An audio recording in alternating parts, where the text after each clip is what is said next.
لفظ شب برات، اس لفظ کی وضاحت کیا ہے؟ تو شب برات یہ دو لفظوں سے مل کر بنا ہے، نمبر ایک شب اور نمبر دو برات۔ شب کا معنی ہوتا ہے رات، اور یہ قرآن و حدیث کے مطابق لفظ لیلہ کا ترجمہ ہے۔ اور برات جو ہے اس کے دو معنی ہو سکتے ہیں۔ پہلا معنی اس کا یہ ہو سکتا ہے کہ یہ عربی زبان کا لفظ ہے، اصل میں براتن تھا جس کا معنی ہے بری ہونا، اور چونکہ اس رات اللہ رب العزت بے شمار لوگوں کی جہنم سے بخشش فرما کر ان کو جنت کے اندر داخل فرما دیتا ہے، یعنی ان کو جہنم سے بری فرماتا ہے، تو اس لیے اسے شب برات یعنی وہ رات جس میں مسلمان جہنم سے بری ہوتے ہیں، اس لیے اس کو شب برات کہا جاتا ہے۔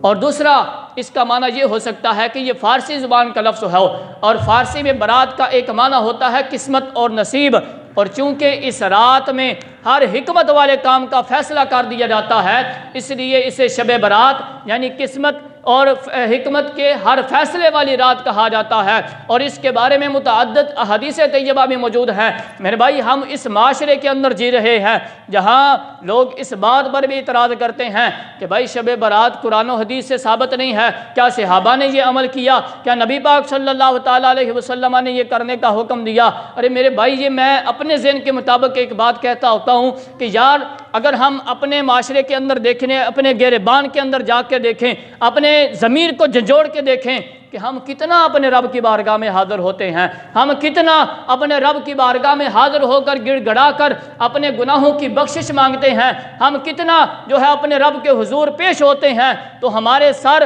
جو ہیں وہ شرم سے جھک جاتے ہیں۔ اگر یار کسی بہانے چند لوگ اکٹھے ہو کر اللہ کی عبادت کر رہے ہیں تو پھر تم لوگوں نے اس پر بھی اعتراض کرنا شروع کر دیا ہے۔ اگر کسی بہانے چند نوجوان، ہم اپنے معاشرے کے نوجوان ہی دیکھ لیں کہ نوجوان کتنا مساجد کے اندر آ کر نماز پڑھتے ہیں،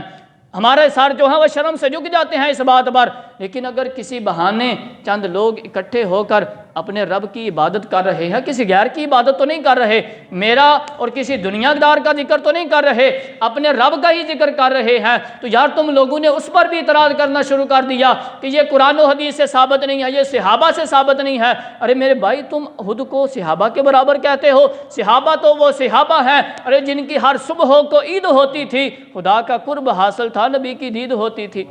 ہم تو صحابہ کے قدموں کے نیچے جو دھول لگی ہے، ہم اس دھول کے برابر میں نہیں ہو سکتے، اور تم کہتے ہو کہ کیا صحابہ نے یہ عمل کیا؟ ارے صحابہ کا تو شب و روز اللہ اور اس کے رسول کے قرب کے اندر گزرتا تھا، تو ہم اگر اپنے گریبان کے اندر جان کر دیکھیں، ہمارے شب و روز گناہوں کے اندر گزر جاتے ہیں۔ اگر کسی موقع پر چند مسلمان اکٹھے ہو کر اللہ کی عبادت کر لیتے ہیں تو پھر تم اس پر بکواس نہ کیا کرو، بلکہ ان کو کرنے دو کہ بھائی کسی غیر کی عبادت نہیں کر رہے، جس رب نے ان کو پیدا کیا ہے اسی رب کے آگے سر جھکا رہے ہیں۔